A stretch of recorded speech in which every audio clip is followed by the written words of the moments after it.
Summer is on the horizon. That means backyard parties and batch cocktails. What makes for the best batch cocktail? Oh, it's a summer sangria. This is Mix It. You know what that means? It is cocktail time. You know, sometimes you think sangria, you think red. I thought, let's go for a white tropical summer sangria using Sauvignon Blanc, some tropical fruits like kiwi and mango. As per usual, I just make the drinks. I don't know what to call them. That's why I rely on you to leave in my comments your suggestions. Last month, Sweet Ford said, hey, you named it yourself, Spring in a Glass. But I want to hear what you think we should name this white sangria. First things first, this fruit, it ain't gonna cut itself.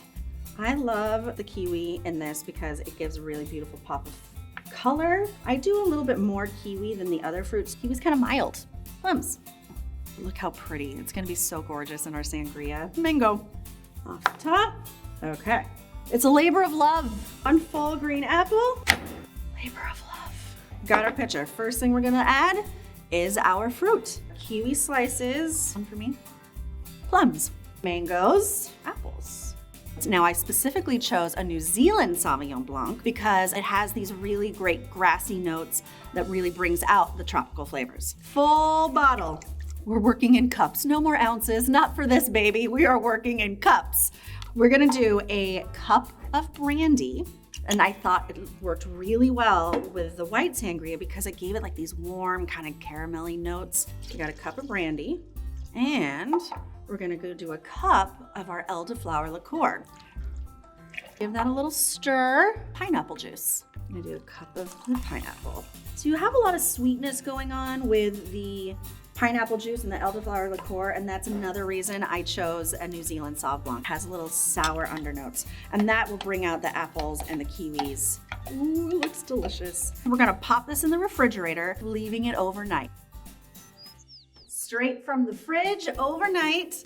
Look how beautiful those colors are. I'm gonna give it just a little stir because it's been sitting for a while. I like to serve my sangria over ice in a goblet. We got a lot going in there.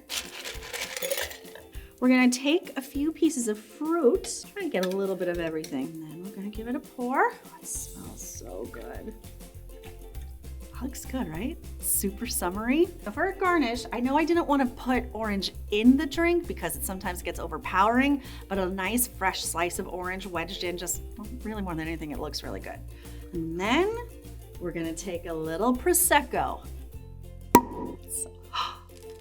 It's a party. Now, if you don't want to use Prosecco, you can add some seltzer, some flavored seltzer, some sparkling water, whatever you like, as long as you get a little tickle on your nose. And we're going to use nice big swaths of mint. All right, I am going in because it just smells too good to resist. Oh. The way these flavors meld really transports you. Just me on my island. Cheers to you. For this recipe and all the tools that you may need to be your own at-home bartender, just type in Mix It in the search bar on QVC.com. Like, share, and subscribe so you can come to my happy hour and don't miss an episode.